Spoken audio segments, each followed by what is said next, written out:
Organism के अंदर अपन कहाँ गए थे? ऑर्गन सिस्टम के अंदर ऑर्गन्स के अंदर टिश्यूज के अंदर सेल्स के भी अंदर ऑर्गेनेल्स।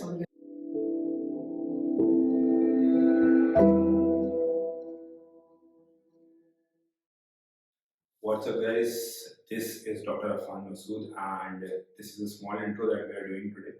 आज क्या होने वाला है कि आज से we are going to start and teach you the biology from 9th standard till 12th standard. बहुत ही gradual process रहेगा, 9th से start करेंगे 12th तक ले जाके ख़त्म करेंगे. This will help you in all of your competitive exams for sure. I myself have cracked that 5 to 6 years back. And मुझे अब जब मैं वापस सब कुछ रिवाइज करता हूँ या एज अ हॉबी इस सब चीज़ों को देखता हूँ, वापस पढ़ाना मुझे पसंद है, तो there are lot of things that are connected from 9th till 12th and there was no one to teach me all of this. So here I am standing before you trying to teach you everything from 9th till 12th, सारे छोटे छोटे basics हैं जो कि आपने 6th 7th 8th 9th 10th में miss कर देते हैं. That is what catches you in 11th and 12th and वहाँ पे बहुत ज़्यादा परेशानी क्रिएट करते हैं. I myself have experienced it and बहुत ही ख़राब फीलिंग होती है वो. तो I want कि एक नॉर्मल एवरेज बच्चा जो है हमारे बायोलॉजी का, वो जो कि 50-60 नंबर स्कोर कर रहा है, वो अपने स्कोर को 90 तक ले जा पाए आफ्टर वॉचिंग ऑल वीडियोस. तो बहुत बेसिक रखने वाले हैं, बहुत नीचे से स्टार्ट करने वाले हैं. एकदम आप बेसलाइन जो रहेगी वो बहुत ही बेसिक रहेगी. मतलब आप अपने आप को सबसे डम स्टूडेंट इमेजिन कर सकते हैं एंड उसके बाद भी you will perform well after you have finished these classes. तो लेट्स गो, स्टार्ट करते हैं. पहला चैप्टर 9th का है सेल क्या है. तो इसको बहुत इजीली एक्सप्लेन करेंगे. हम तुमको ये चाहेंगे कि इतना मतलब बेसिक पे चले जाए ना कि तुम लोगों को ये सब परेशानियां खत्म हो जाए. हमारे साथ ये चीज बहुत होती थी, बहुत नॉर्मल होती भी है ये कि उनको पता ही नहीं होता. स्टार्ट ऐसे करते हैं कि जैसे तुम एक ऑर्गेनिज्म, मैं एक ऑर्गेनिज्म हूँ, ठीक है. What am I made up of, ठीक है. तो अगर हमको देखोगे तो सबसे ऊपर से चलते हैं अपन. सबसे ऊपर हो गया ऑर्गेनिज्म जो कि अपन है. अपन का है, किस चीजों से बने, अपने अंदर बहुत सारे सिस्टम्स चल रहे हैं, ठीक है. इसको देखोगे हेड, इसके अंदर ब्रेन है, तो नर्वस सिस्टम हो गया ये अपना. अपन खाना खाते हैं, पूरा एलिमेंट्री के नाम जो भी अपना पूरा है, तो वो पूरा डाइजेस्टिव सिस्टम हो गया, जो खाना और उससे न्यूट्रिशन अपन को मिल रहा है, ठीक है. फिर इसके और फर्दर जाओगे तुम तो बहुत सारी चीजें होती हैं. किडनीज है अपनी, यूरिनरी ब्लैडर, ये सब मिला हुआ है जिससे अपना पूरा एक्सक्रीशन जो होता है ये अपना एक्सक्रीटरी सिस्टम हो गया. तो our body is made up of बहुत सारे छोटे छोटे सिस्टम्स. वो सिस्टम्स एक साथ वर्क कर रहे हैं तो अपन एक ऑर्गेनिज्म की तरह वर्क कर पा रहे हैं ना. स्केलेटल सिस्टम में मसल्स वर्क कर रहे हैं, हाथ तो हिला रहे हैं, पैर हिला रहे हैं, सब ठीक है. तो सबसे पहले ऑर्गेनिज्म हो गया सबसे ऊपर. वो किससे बना है? सिस्टम्स से, बहुत सारे सिस्टम्स से. सिस्टम्स काहे के बने? ऑर्गन्स के, ठीक है. जैसे अपना एक डाइजेस्टिव सिस्टम है तो उसमें बहुत सारे छोटे छोटे ऑर्गन्स हैं, ठीक है. अपना ईसोफेगस हो गया, फिर स्टमक हो गया, फिर स्मॉल इंटेस्टाइन, लार्ज इंटेस्टाइन हो गई, लिवर हो गया, वो भी उसी में इंक्लूडेड है. तो इस तरह से अगर देखोगे तो बहुत सारे ऑर्गन्स से बना है, ठीक है. तो अपन कहाँ आ गए? सबसे पहले ऑर्गेनिज्म पे थे, मतलब अपन अपने आप को थोड़ा और तोड़ा तो क्या बना? सिस्टम्स, ठीक है. सिस्टम्स को और तोड़ा तो अपन क्या मिला? ऑर्गन्स. फिर ऑर्गन्स काहे के बने होते हैं? तो थोड़ा माइक्रोस्कोपिक लेवल पे जाना पड़ता है. ऑर्गन्स को अपन जैसे अपने किडनी देखी है, बहुत सारी तुमने भी देखी होंगी लाइफ में किडनीज, ठीक है. किडनी को अगर तुम काटोगे और देखोगे तो वो बहुत सारे टिश्यूज की बनी होती है, ठीक है. तो ऑर्गन के और नीचे आओगे तो टिश्यूज. अब टिश्यूज के भी और माइक्रोस्कोपिक लेवल पे फाइनली जाएंगे अपन, तो that is made up of cell. तो सेल की डेफिनेशन अपन को क्या देता है? एनसीईआरटी या कोई भी किताब क्या देती है? The smallest thing that is able to survive on its own. समझ रहे हो? मतलब अगर अब तुम बॉडी को तोड़ते जाओगे और चीजें करते जाओगे तो एक पॉइंट ऐसा आएगा कि इससे छोटा अगर तोड़ दोगे ना तो फिर वो सर्वाइव नहीं कर सकता. समझ रहे हो? सेल वो है. सेल को अगर तुमने ऐसे नॉर्मल सोल्यूशन में छोड़ दिया तो वो सर्वाइव कर लेगा. उसके पास खुद की चीजें हैं जिससे वो अकेला सर्वाइव कर लेगा. बहुत सारे सिंगल सेल्ड ऑर्गेनिजम्स होते हैं जो कि सर्वाइव कर रहे होते हैं, है ना. तो ऐसी जो सबसे छोटा यूनिट ऑफ लाइफ जैसे बोलते हैं अपन, लिविंग ऑर्गेनिज्म है तो अपन जिंदा है, तो सबसे छोटा अपना यूनिट क्या हो गया? सेल हो गया. अब अगर अपन उल्टा चले, सबसे पहले सेल सबसे छोटा, बहुत सारे सेल्स मिले तो क्या बना, एक टिश्यू। टिश्यू बहुत सारे मिले तो ये क्या बन गया, ऑर्गन। ऑर्गन बहुत सारे मिले तो ऑर्गन सिस्टम, और ऑर्गन सिस्टम 4-5 मिल गए तो ऑर्गेनिज्म। ठीक है, तो ये कॉन्सेप्ट अपना क्लियर हो गया यहाँ पे। तो ये एक बेसिक ओवरव्यू था जो कि हमने तुम्हें इनिशियली बताया। अब इसके बाद सारी किताबों में, तुम्हारी आईसीएससी में भी और सीबीएसई में भी ये दिया हुआ है कि डिफरेंट साइंटिस्ट के नाम दिए हुए हैं। ये इंपॉर्टेंट है क्योंकि बहुत सारे नीट टाइप के एग्जाम जो होते हैं, कोई भी कॉम्पिटेटिव एग्जाम होता है उसमें साइंटिस्ट के नाम पूछे जाते हैं। तो सबसे पहले इसको ऑब्जर्व करने वाले 1665 में एक रॉबर्ट हुक करके नाम था, HOOKE, ठीक है, तो थोड़ा डिफरेंट है। तो रॉबर्ट हुक ने क्या किया था कि वो एक दिन ऐसे ही बैठे हुए थे और कॉर्क होता है ना, कॉर्क, कॉर्क सेल्स को ऐसी उन्होंने माइक्रोस्कोप मिल गया था उनको, तो अब उनको जो मिल रहा था वो उठा के उसमें देख रहे थे। तो उन्होंने ऑब्जर्व किया कि ये छोटे छोटे बॉक्सेस जैसे हैं जो इससे ज्यादा माइक्रोस्कोपिकली हम जूम करने पे दिख ही नहीं रहा है। मतलब ये लास्ट यूनिट है, मतलब उनको समझ में आया कैसे बॉक्स एक के साइड एक साथ साथ बहुत सारे बॉक्सेस ऐसे बने हुए हैं। तो वो बॉक्स को उसने टर्म दे दिया सेल, क्योंकि लैटिन में सेल का मतलब होता है रूम, छोटा सा, तो उसको बहुत सारे रूम्स लग रहे थे। तो इन्होंने ये टर्म कॉइन किया था रॉबर्ट हुक ने, सेल करके। इसके बाद एक और आए, एंटोन वॉन ल्यूवेनहॉक, ऐसा थोड़ा मुश्किल नाम है उनका। तो ल्यूवेनहॉक जो आए वो और चीजें फर्दर उन्होंने सोचा कि मैं क्या करूंगा, हाथ में माइक्रोस्कोप तुम्हें भी दे देंगे तो तुम भी दुनिया भर की चीजें देखते रहोगे। तो उन्होंने लिविंग ऑर्गेनिज्म में बहुत सारी चीजें देखी।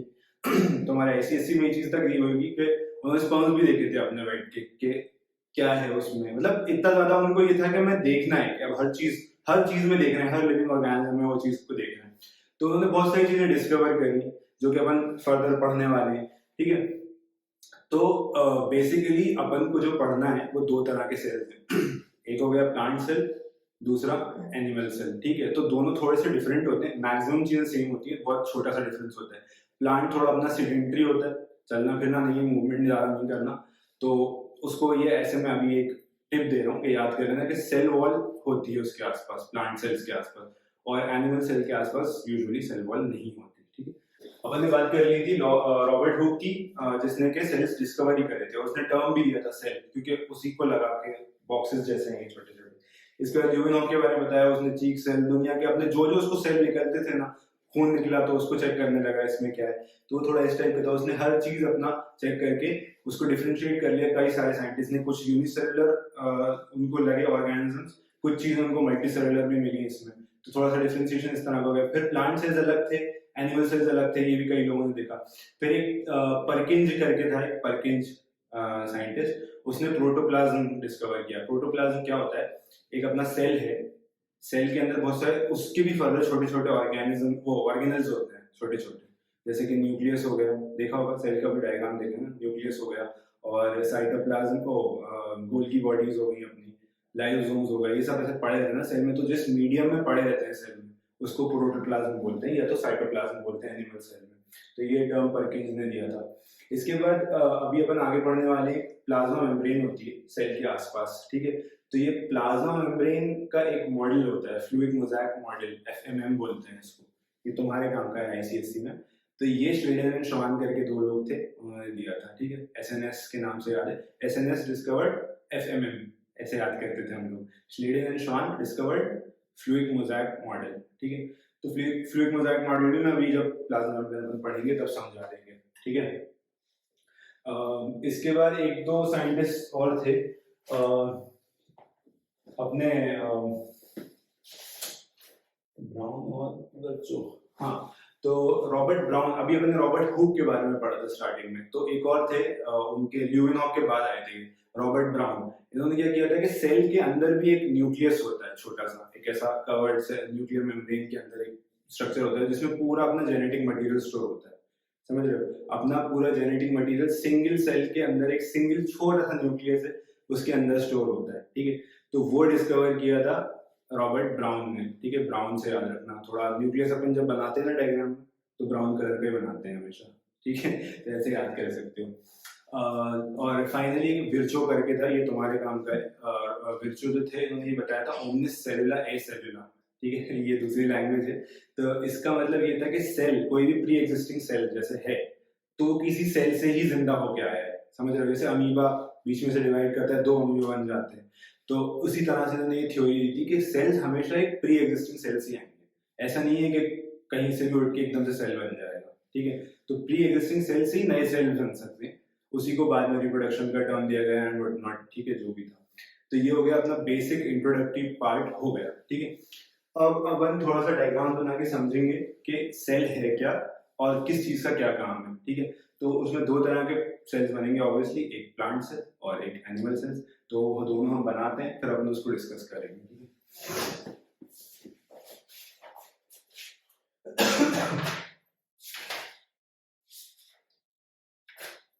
इतने घटिया डायग्राम दिए कि पूछो मत। खैर, छोड़ो इसको।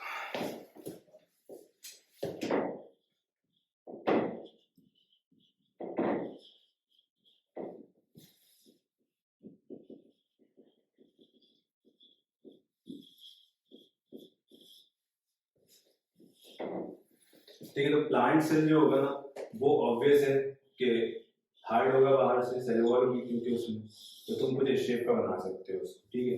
तो ये डबल लेयर्ड इसकी एक सेल वॉल होगी पहले तो अंदर, है ना।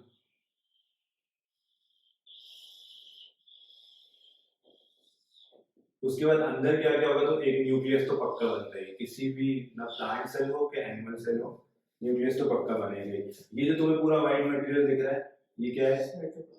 साइटोप्लाज्म। अपन इसमें यूजुअली बोलते हैं, इसमें अपन उसको प्रोटोप्लाज्म टर्म कर देते हैं, ठीक है। साइटोप्लाज्म भी बोल सकते हो, पर कुछ बुराई नहीं है। फिर उसके बाद तुम्हें एक ऐसा स्ट्रक्चर दिखेगा,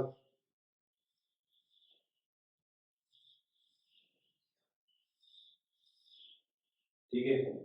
तो ये इसको क्या कहोगे तुम लोग? हाँ, गोल्जी बॉडी है, ठीक है। ये गोल्जी बॉडी है।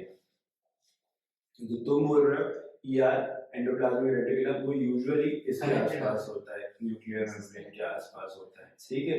अब इनमें भी दो तरह के होते हैं यार भी। क्या होता है, एक में ऐसे छोटे छोटे छोटे छोटे बॉल्स लगे होते हैं, राइबोसोम्स, ठीक है, राइबोसोम्स। तो ये जो राइबोसोम्स लगे हुए होंगे उनको क्या बोलेंगे? Rough endoplasm. Ribosomes rough endoplasmic reticulum. और जो जिसपे नहीं लगे होंगे वो स्मूथ आईसीआर। तो ईआर दो तरह का होता है, ठीक है, एक एसईआर, फिर आरईआर। अब ये कोई तुम्हें बताएगा ही नहीं कि इनका काम क्या होता है, बस ये बता दिया आप ईआर है, ये वो है, बकवास, कुछ नहीं बताएगा कोई तुम्हें इसके आगे, लेकिन हम बता देंगे। फिर छोटे छोटे ऐसे बैग्स होते हैं, इनको सुसाइड बैग भी बोलते हैं, ठीक है। अब ये तुम्हें पता है लाइसोसोम्स में, लाइसोसोम्स कहाँ से बनते हैं बताओ? लाइसोसोम या तो राइबोसोम से बनता है, नहीं गोल्जी बॉडी से। लाइसोसोम्स को बनाने वाला ईआर ही है, ठीक है। यही बना के इनको सेल में छोड़ देता है, ठीक है। लाइसोसोम्स का अलग अलग काम होता है। जैसे कई बार ऐसा होता है कि अगर सीधा सिंगल सेल ऑर्गेनिज्म खाना आया तो लाइसोसोम उसको डाइजेस्ट कर देगा, ठीक है। और यूजुअली क्या होता है कि कोई मान लो कि कोई एक तुमने पिन चुभाई और वो इस सेल को मारती हुई चली गई पिन, ठीक है। अब इसके अंदर का प्रोटोप्लाज्म खराब हो गया, सैचुरेशन पूरा बिगड़ गया, तो क्या होगा कि अब ये सेल किसी काम का नहीं है प्लांट में, ठीक है। तो क्या करेगा वो, इसके जो अंदर बहुत सारे डिफरेंट टाइप ऑफ एंजाइम्स होते हैं उनको रिलीज करेगा और इस सेल को गायब कर देगा, फिर इसकी जगह नया सेल आ जाएगा, ठीक है। तो इसीलिए इनको सुसाइड बैग बोलते हैं। अब ये तो सबको पता था लाइसोसोम को सुसाइड बैग बोलते हैं, लेकिन ये कोई नहीं बताता है किस कंडीशन में आपका वो सुसाइड में काम आता है, ठीक है। तो सुसाइड बैग इसलिए बोलते हैं कि इसके अंदर ताकत होती है कि ये सेल को मार सकता है, अपने ही इसी सेल को मार देगा, लेकिन ऐसा नहीं कि फालतू ही मारता रहेगा, कोई कंडीशन नहीं मारता है, ठीक है। तो ये लाइसोसोम्स हो गए। इसके अलावा इसमें क्लोरोप्लास्ट भी होते हैं प्लांट सेल में, ऐसे स्टैक रहते हैं एक के ऊपर एक, ठीक है, ऐसे एक के ऊपर एक स्टैक रहते हैं, ठीक है। क्लोरोप्लास्ट जो होते हैं दो तरह के होते हैं इसमें, सेल्स जो होते हैं, एक क्लोरोप्लास्ट होता है और दूसरा ल्यूकोप्लास्ट होता है, ठीक है। तो एक ग्रीन कलर का होता है क्लोरोप्लास्ट, क्लोरो मतलब क्लोरो, क्लोरो मतलब कलर, ठीक है। तो ग्रीन कलर का है तो क्लोरोप्लास्ट बोलते हैं। ल्यूको हमेशा याद रखना, ल्यूको जहां पे लिखा हुआ आता है, ल्यूको मतलब व्हाइट होता है, ठीक है। तो व्हाइट वाला जो होगा वो क्या स्टोर करेगा, फैट, फैट यूजुअली स्टोर कर लेता है अपने अंदर। और ये क्लोरोप्लास्ट है, कलरफुल है, क्लोरोप्लास्ट मतलब क्लोरोफिल बनाता है, ये क्लोरोफिल बनाएगा तो काय में हेल्प करेगा, फोटोसिंथेसिस में, ठीक है। तो ये फोटोसिंथेसिस में हेल्प करता है और व्हाइट वाले फैट्स और ये सब ग्लोब्यूल्स को अपने अंदर स्टोर करने में हेल्प करते हैं। तो दो तरह के, इनको प्लास्टिड्स बोलते हैं, दो तरह के प्लास्टिड्स होते हैं। तो अभी हम बहुत बेसिक बता रहे हैं, तो मैं आगे अंदर ले जाके डीप में जाते जाएंगे, अभी अभी बस ऊपर ऊपर से हल्की से कुछ बता रहे हैं। ठीक है, तो ये हो गया मेनली यही ऑर्गेनिज्म, मतलब ऑर्गेनिल्स हैं, बार बार ऑर्गेनिज्म ऑर्गेनिल्स, ऑर्गेनिज्म के अंदर अपन कहाँ गए थे? ऑर्गन सिस्टम, ऑर्गन सिस्टम के अंदर ऑर्गन्स, ऑर्गन्स के अंदर टिश्यूज, टिश्यूज के अंदर सेल्स, सेल्स के भी अंदर ऑर्गेनेल्स। ठीक है, इसकी स्पेलिंग देख लो, ओ आर ऑर्गन NELLES। ठीक है, तो ये सबसे हालांकि अगर तुम इनको अकेला छोड़ दोगे तो ये सर्वाइव नहीं कर सकते, एक प्लास्टिक को निकाल के सेल के बाहर छोड़ दोगे तो वो किसी काम का नहीं, कोई काम नहीं करेगा। ठीक है, तो अभी अपन ऑर्गेनल्स पे आ गए, लेकिन सबसे लास्ट यूनिट जो कि केपेबल है जिंदा रहने के, वो क्या है? सेल ही रहेगा। ये ऑर्गेनल्स बस उसमें फर्दर डिवाइड करने के लिए। तो ये अपने मेन ऑर्गेनिज्म हो गए। अब अगर तुम इस साइड आओगे तो ये थोड़ा ऐसे ही रहता है, प्लांट सेल, वो एनिमल सेल जो है अपना। ठीक है, थोड़ा सा ऐसे ही रहेगा क्योंकि इसमें सेल वॉल तो होगी नहीं। सेल वॉल क्यों नहीं होगी? क्योंकि थोड़ा फ्लेक्सिबल होता है, जैसे कोई भी अपना सेल है, हार्ड सेल भी है तो यूजुअली उनके आसपास दूसरी चीज होगी, लेकिन ये नहीं होगी। ठीक है, तो ये अपना ऐसा रहेगा। तो इसके आसपास क्या होती है? Cell membrane. उसको क्या बोलते हैं? हाँ, इसको बोलते हैं प्लाज्मा मेम्ब्रेन। ठीक है, सबसे अब बाद में अपन को इसी को एक्सप्लेन करना है प्लाज्मा मेम्ब्रेन क्या है। तो हमारे थोड़े ज्यादा काम की है, ICSE के ज्यादा काम की है ये चीज। तो प्लाज्मा मेम्ब्रेन में जो भी है बाद में बात करेंगे। प्लाज्मा मेम्ब्रेन एक चीज हो गई, थोड़ी इधर से डिफरेंट है। इधर क्या था बाहर?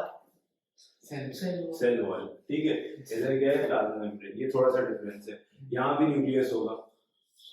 ठीक है, न्यूक्लियस दोनों जगह जो होता है ना वो कवर्ड होता है, मतलब न्यूक्लियर मेम्ब्रेन होती है बाहर न्यूक्लियस के, तो इसलिए तुम हमेशा जब भी न्यूक्लियर बनाओ तो उसको भी दो में बनाना और इसको फिर न्यूक्लियर मेम्ब्रेन बोलना। ये प्लाज्मा मेम्ब्रेन और ये न्यूक्लियर मेम्ब्रेन। और इधर क्या है? Cell wall. फिर एक पतली सी यहाँ पे क्या है? Plasma membrane. फिर अंदर ये सब क्या है? वाइट वाइट दिख रहा है तुम्हें, प्रोटोप्लाज्म या साइटोप्लाज्म। और उसके अलावा यहाँ पे फिर तुम्हें क्या दिख रहा है? Nuclear membrane. ठीक है, समझ गए? तो अभी अपना यहाँ तक आ गए थे। ये इसके बाद भी न्यूक्लियर मेम्ब्रेन होगी पक्का, इससे भी अटैच वही रहेगा ER। ठीक है, ER, उसमें भी दो होंगे, SER और RER। ठीक है, SER और RER हम एक्सप्लेन कर देंगे बाद में, बहुत अच्छे से, बहुत मजा आने वाला है उसमें। ठीक है, फिर इसमें लाइसोसोम्स का खासा काम नहीं, लेकिन कभी कभी होते भी हैं इसमें लाइसोसोम्स। ठीक है, लेकिन इसमें क्या नहीं होगा? जो इधर प्लास्टिड्स नहीं होंगे इसमें। प्लास्टिड्स कभी भी नहीं हो सकती, क्योंकि क्लोरोफिल क्या करेगा? अगर अपने अंदर क्लोरोफिल होता तो अपन खाना ही नहीं खाना पड़ता। ल्यूकोप्लास्ट होगा नहीं होगा। अच्छा, प्लास्टिड्स की दो पार्ट है ना जी। ल्यूको, इसमें एक चीज होगी वैक्यूल, ऐसा खाली जगह होगी। ठीक है, इसमें भी होती है वैक्यूल, कई जगह होती है, कई जगह नहीं भी होती। इसमें भी होगी। ठीक है, तो इसमें कई बार ऐसा वेस्ट वेस्ट डाल देता है वो सिंगल सेल, वैक्यूल में खाली पड़ा रहता है क्योंकि उसमें कचरा डाल दिया।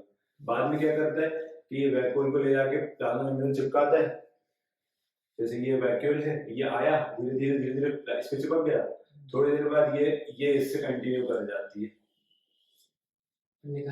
तो वो बाहर निकल गया, ये आगे बढ़ गया। अमीबा की बात हो रही है यहाँ पे, सिंगल सेल की बात नहीं हो रही।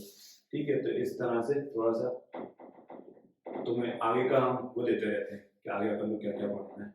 ठीक है, तो ये हो गया। बाकी सारे ऑर्गेनल्स जो हैं वो सेम ही है दोनों में, कोई अलग नहीं होगा। एक चीज जो काफी इंपॉर्टेंट होती है वो ऐसी होती है, और उसमें ऐसे दांत जैसे, उसको क्या बोलते हैं?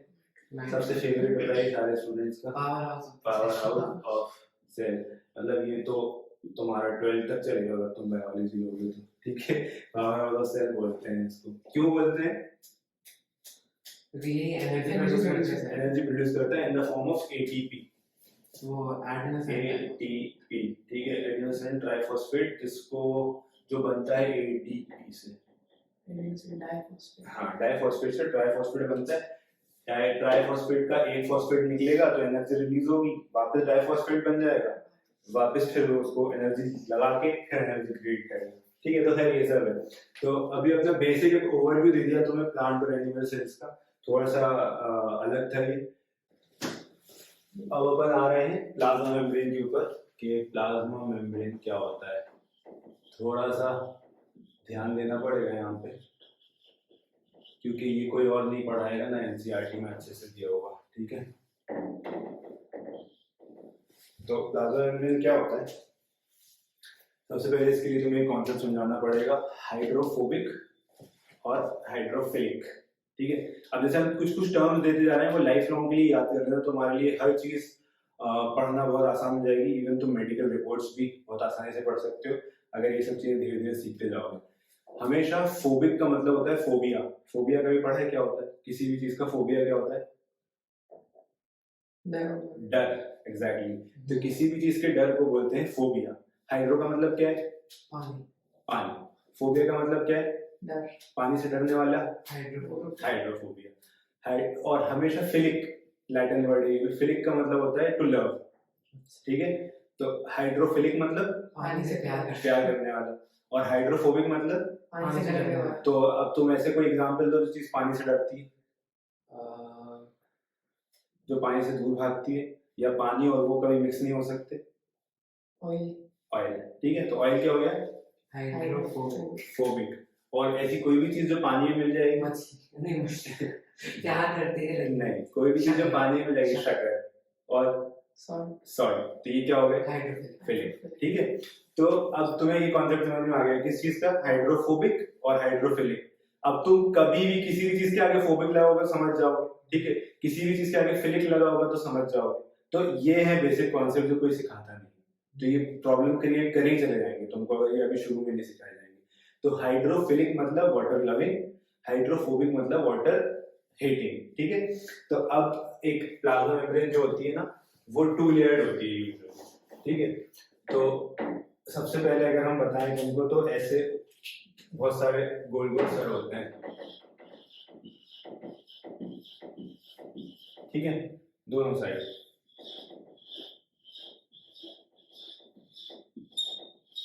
ठीक है। और कई बार इनके बीच में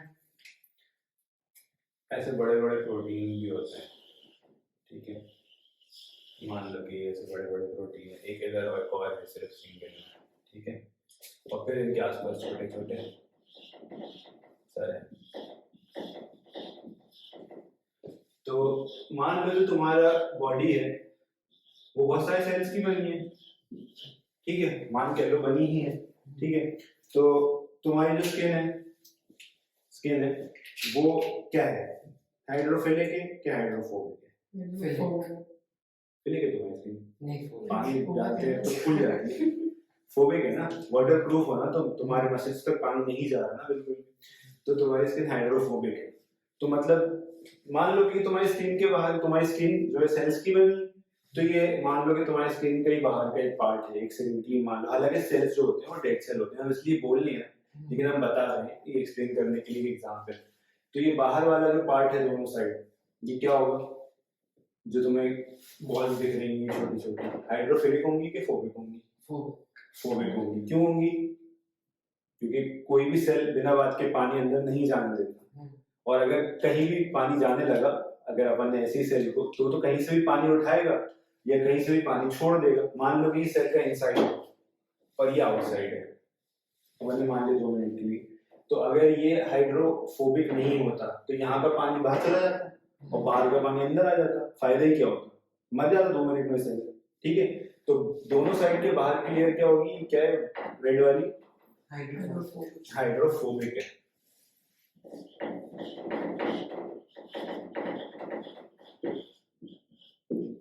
ये अपनी हाइड्रोफोबिक है। फिर इसके बाद हर एक हेड के साथ 2 छोटी छोटी टेल्स होती हैं बराबर ऐसी,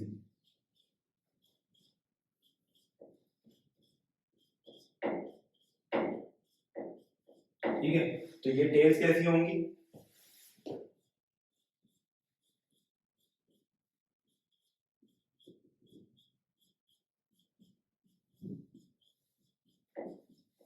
ये टेल्स कैसी होंगी? ये टेल्स होंगी हाइड्रोफिलिक, ठीक है। ये हाइड्रोफोबिक हो गया, ये हाइड्रोफिलिक हो गया। अब जो भी तुम्हारा पानी है वो इनसे टकरा के वापस चला जाएगा। मान लो पानी को अपन को अंदर लेना है कभी, तो कैसे लेंगे? घूम जाएगा। क्या घूम जाएगा? क्या घूम जाएगा? नहीं घूमेगा, वो नहीं घूमेगा, वो तो फिक्स।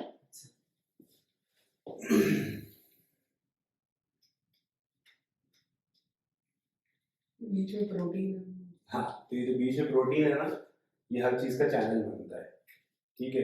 इसके अंदर पानी भर जाता है, ये स्वेल होके बंद कर देते हैं, जैसा कि स्टोमेटा में भी होता है, तुम लोगों ने पढ़ा होगा। और या तो फिर ये कई बार ऐसे रोटेटिंग दरवाजे की तरह, देखो वो पार्ट्स में लगे रहते हैं, कई बार रोटेटिंग दरवाजे, जैसे कि अपन को घूम के नहीं करना पड़ता है, वैसे ही प्रोटीन जो है वो रोटेटिंग दरवाजे की तरह होता है। मान लो उसका एक्सेल यहाँ पे, और ये अब घूमेगा, एक प्रोटीन यहाँ आके चिपका है इसके, ठीक है, और ये प्रोटीन यूं घूमा, जैसे ही यूं घूमेगा तो ये प्रोटीन यहाँ आके छूट जाएगा अंदर। तो ऐसे प्लाज्मा मेम्ब्रेन होती है, ये वर्क करती है अपनी।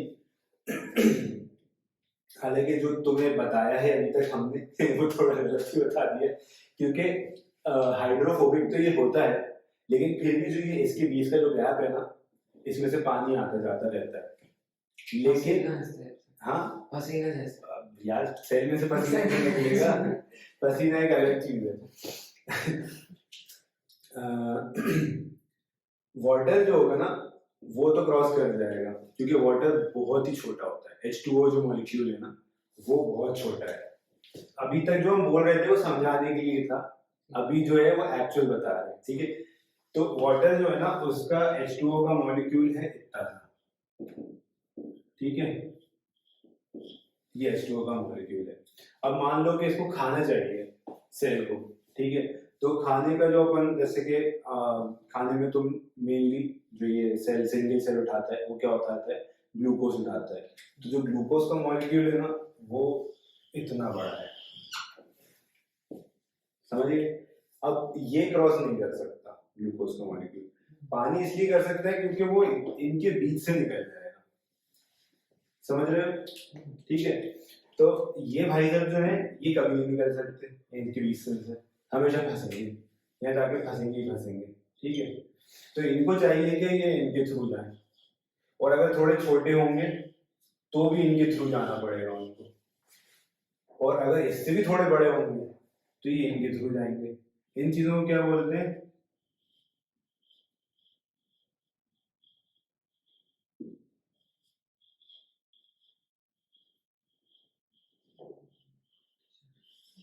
प्रोटीन चैनल्स, ठीक है।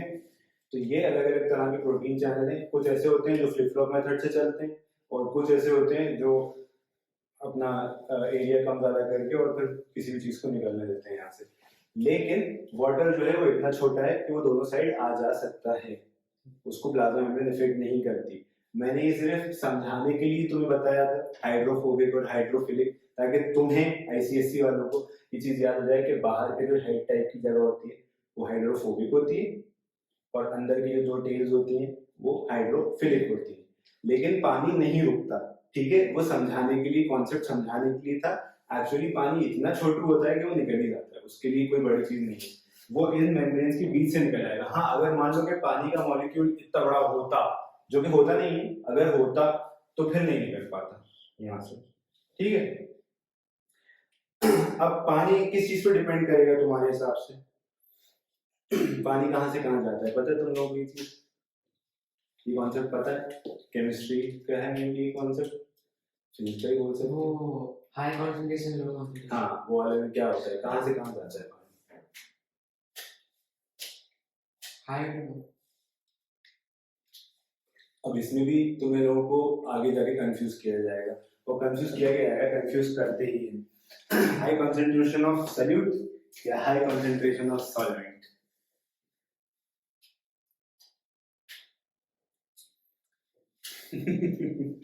चलो, अभी तुम लोगों को प्लाज्मा मेम्ब्रेन समझ में आ गई, ठीक है।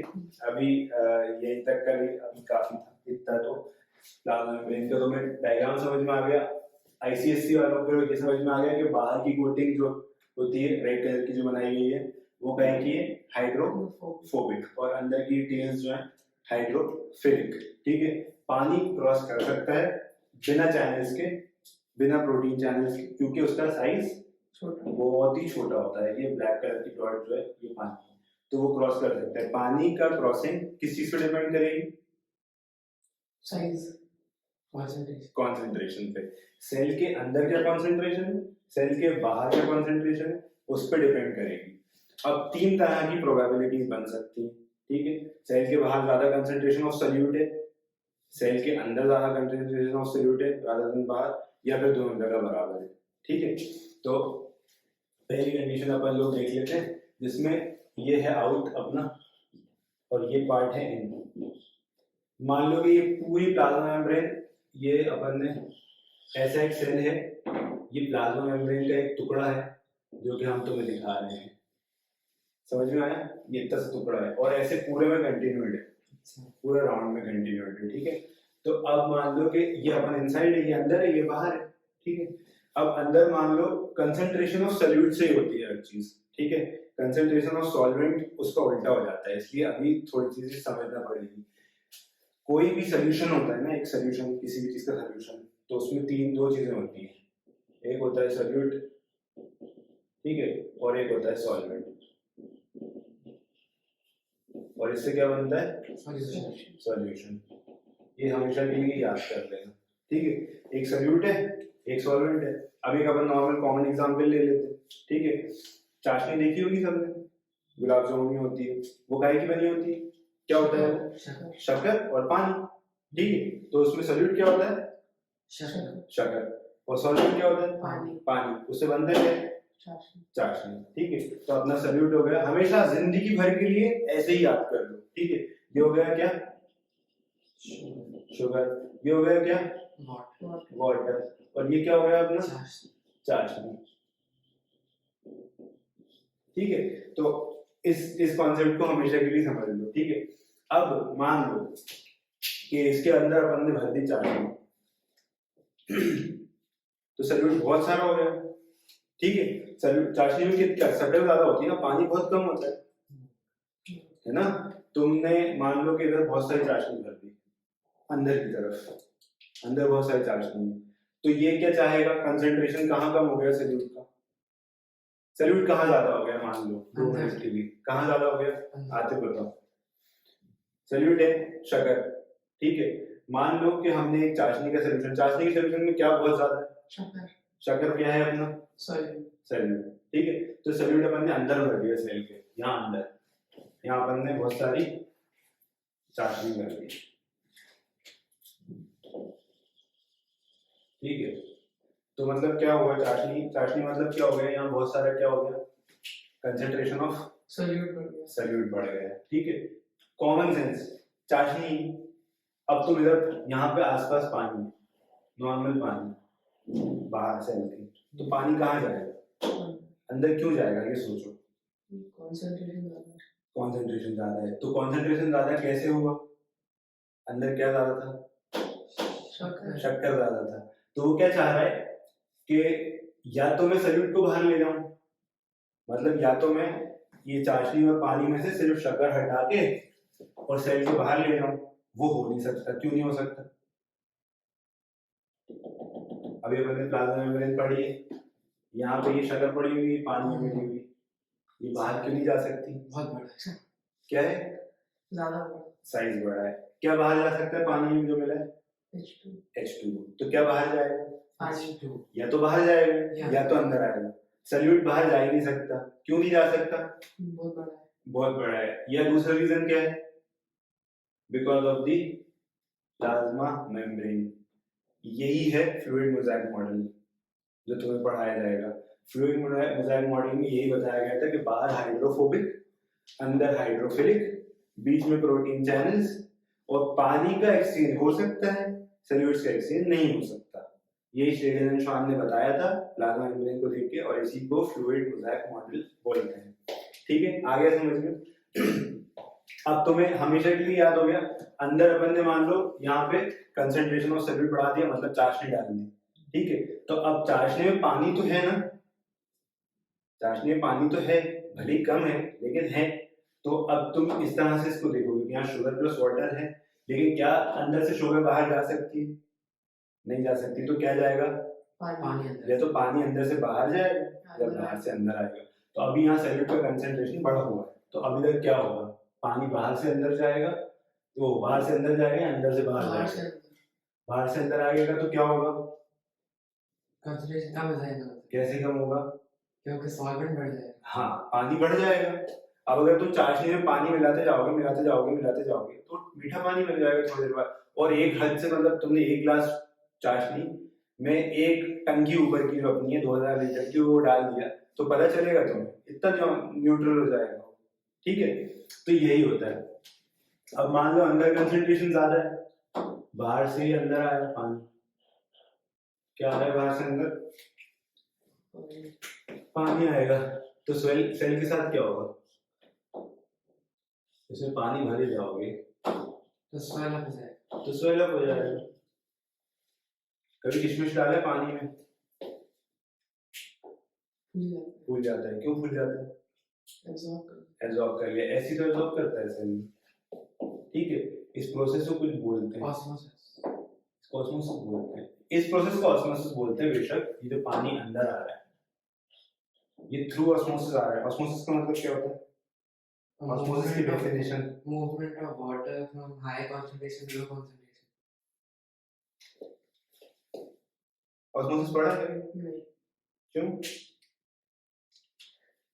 तो पढ़ा होगा। ऑस्मोसिस का मतलब यही होता है। क्या होता है ऑस्मोसिस का मतलब? Movement of water from high concentration of solute to low concentration of solute. अभी इसी डेफिनेशन को जब तुम 11th 12th में जाओगे तो वो उल्टा कर देते हैं कई बार क्वेश्चन। वो क्या बोलते हैं? Osmosis is movement of water from low concentration of solvent to high concentration of solvent. True दोनों है, लेकिन आप कंफ्यूज हो जाते हैं। ठीक है, क्योंकि अपन ने तो सॉल्यूट के उस पे पढ़ा होता है ना, कई बार वो सॉल्वेंट के उस पे डाल देते हैं। लेकिन अब तुम ये याद कर लोगे ना हमेशा चाशनी वाला एग्जांपल, तो हमेशा के लिए सॉर्ट हो जाएगा तुम्हारे दिमाग। चाशनी में शुगर जो है वो सॉल्यूट है, पानी बहुत कम है वो सॉल्वेंट है, और सोल्यूशन क्या है? खुद चाशनी, खुद ही सोल्यूशन है। और फिर उसके हिसाब से लिखोगे ना। तो अब इन्होंने क्या किया है, जो एनसीईआरटी में दिया हुआ है वो काफी इन्होंने थोड़ा अलग रखा है। उन्होंने कुछ खास अलग नहीं रखा है, ऐसा कुछ नहीं। एक सेल लिया है और बोला है हमने इसके बाहर एक हाई कंसंट्रेशन सॉल्यूट रख दिया, सॉल्यूट नहीं सॉल्यूशन, सॉरी। ठीक है, अब ये बाहर हाई कंसंट्रेशन सॉल्यूशन पड़ा हुआ है तो पानी कहाँ से कहाँ जाएगा? बाहर से। चलो आगे बताओ। बाहर से कैसे? ये अंदर काम है ऐसे। बाहर क्या ज्यादा है? सॉल्यूट। सॉल्यूट ज्यादा है ना, बाहर सॉल्यूट ज्यादा है, अंदर क्या कम है? सॉल्यूट कम है, तो पानी कहाँ जाएगा? अंदर। कैसे जाएगा अंदर? High concentration solution. तुम लोग हो गए कंफ्यूज अब एक सेकंड। अब तुम लोग ये सोचो ना, हाई कंसंट्रेशन सॉल्यूशन क्या है अपना, क्या सिखाया है? चाशनी। चाशनी सेल के बाहर, ऑब्वियसली बात। अब चाशनी सेल के बाहर तो पानी कहाँ से कहाँ जाएगा? अंदर से बाहर। अंदर से बाहर। हम इसलिए कह रहे हैं हमेशा चाशनी ध्यान में रखो। हाई कंसंट्रेशन सॉल्यूट मतलब चाशनी। चाशनी में क्या ज्यादा होता है? शुगर। पानी कम होता है, तो उसके पास क्या ज्यादा आएगा? पानी आएगा, कहाँ से आएगा? अंदर से। अब मान लो कि ये इस सॉल्यूशन को क्या बोलते हैं?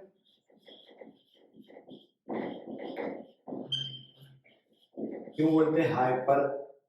हाइपर मतलब ज्यादा। हाइपर, कोई बच्चा हाइपर होता है मतलब बहुत हाइपर है, बहुत हरकतें कर रहा है, उसको हाइपर बोलते हैं। और हाइपो मतलब हमेशा क्या होता है? ठीक है, तो हाइपर मतलब हाइपर बच्चे से याद रखना। हाइपरटोनिक मतलब बहुत ज्यादा उसमें मतलब शक्कर ज्यादा होगी तो हाइपरटोनिक। बच्चे को शक्कर खिला देते तो कितने एक्साइटेड हो जाते हैं। ठीक है, तो वैसे याद रखना। हाइपो मतलब के भाई, हाइपो मतलब पो से याद रखो, खुद से एक नंबर पे। ठीक है, हाइपो मतलब कम, बहुत कम। ठीक है, तो हाइपरटोनिक सॉल्यूशन में रखोगे किसी भी सेल को तो क्या होगा? आसपास हाइपर, मान लो ये कस्टरी है, इसके अंदर हमने चाशनी भर दी पूरी। ठीक है, समझ, पेट्री डिश या तस्तरी है किसी में भी, और इसके अंदर हमने एक सेल को छोड़ दिया यहाँ बीच में, तो क्या होगा? बाहर से अंदर। अंदर से, हाँ सॉरी, अंदर से। क्या अंदर से बाहर? अंदर से पानी है, पानी अंदर से बाहर जाएगा, ठीक है, सेल के अंदर से बाहर। तो ये कौन सा सोल्यूशन है? Hypertonic, hypertonic. हाइपरटोनिक सोल्यूशन में अगर सेल को रखोगे तो पानी कहाँ जाएगा? अंदर से अंदर से बाहर। हमेशा के लिए याद हो जाना चाहिए ये वाली चीज। और मान लो कि एक सेल है, मतलब एक वही अपनी वापस तश्तरी है, उसके अंदर हमने सादा पानी डाल दिया,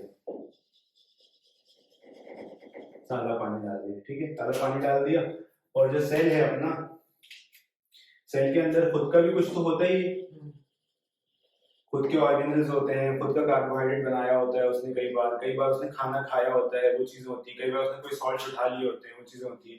अब एकदम सादा पानी है बाहर, उसमें कोई सॉल्यूट ही नहीं है, तो ये कैसा सोल्यूशन होगा? हाइपोटोनिक। और ये कैसा हो गया उसके मुकाबले? हाइपर हो गया। अब पानी कहाँ से कहाँ जाएगा? बाहर से अंदर, ठीक है। तो अगर हाइपोटोनिक सोल्यूशन होगा तो क्या होगा? सेल के अंदर पानी जाएगा, और हाइपरटोनिक होगा तो सेल के बाहर जाएगा।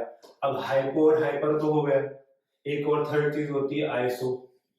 आइसो का मतलब क्या होता है? ये वो वाला आईएसओ नहीं जो कंपनीज का लिखा हुआ होता है, लिखा होता है ना कई सारी कंपनीज का आईएसओ नंबर, ये वो नहीं। ये आइसो मतलब होता है बराबर, इक्वल। तो आइसोटोनिक मतलब क्या हो गया? इक्वल। तो एक और डिश ली, उसके अंदर एक सोल्यूशन डाला, और उसके अंदर हमने एक सेल डाल दिया। अब इसका और इसका कंसंट्रेशन बिल्कुल बराबर है, तो पानी इधर भी जाएगा, पानी इधर भी जाएगा, दोनों साइड बराबर रहेगा। तो ये कौन सा सोल्यूशन हो गया? आइसोटोनिक। तो हाइपरटोनिक, हाइपोटोनिक, आइसोटोनिक। यहाँ से समझ में आ गया। ये अपना आज प्लाज्मा मेम्ब्रेन खत्म हो गया। इनिशिएट किया था अपन ने ओवरव्यू से, जिसमें अपन ने सब कुछ देखा। सबसे अपन बाहर से आए, organism, organ systems, organ, tissue, last में सेल, बस एक सिंगल सेल। फिर सेल के अंदर भी अपन ने कुछ चीजें देखी थी, क्या थी वो? छोटी छोटी ऑर्गेनेल्स, ठीक है। फिर सेल अपन ने दो टाइप के देखी, एक प्लांट सेल, एक एनिमल सेल, ठीक है। फिर अपन ने प्लांट सेल एनिमल सेल के बीच में डिफरेंशिएट कर लिया। फिर दोनों चीजों में एक चीज होती है, ये क्या था? ये प्लाज्मा मेम्ब्रेन। इसका मॉडल को क्या बोलते हैं? फ्लूइड मोज़ेक मॉडल, FMM, ठीक है। ये किसने दिया था? श्लेडन एंड श्वान, ठीक है, इन दोनों ने दिया था। तो ये तुमने प्लाज्मा मेम्ब्रेन पढ़ ली अपने हिसाब से। फिर प्लाज्मा मेम्ब्रेन में क्या होता है ये भी पढ़ लिया, बाहर हाइड्रोफोबिक, अंदर हाइड्रोफिलिक। और फिर तुमने ये पढ़ लिया कि पानी का मूवमेंट कैसे होता है, ठीक है। तो तीन तरह का मूवमेंट होता है, तीन तरह के सोल्यूशन होते हैं, क्या क्या? हाइपरटोनिक और आइसोटोनिक। तो हाइपरटोनिक में क्या होगा? खुद सोच के बताना। हाइपरटोनिक मतलब अपन ने चाशनी के सोल्यूशन में एक सेल को डाल दिया, तो पानी कहाँ से कहाँ जाएगा? अंदर से बाहर। और एक नॉर्मल पानी के अंदर एक चाशनी वाला सेल डाल दिया तो बाहर से अंदर, ठीक है। और दोनों जगह बराबर का कंसंट्रेशन है तो कोई मूवमेंट नहीं होगा मतलब, लेकिन इक्वल रहेगा मूवमेंट, ठीक है। तो ये अपन ने तीन पढ़ लिए। अब इसके बाद बचे हुए ऑर्गेनल्स जो हैं वो अपन नेक्स्ट क्लास में पढ़ते हैं, ठीक। चलो, अभी तक का समझ में आया ना?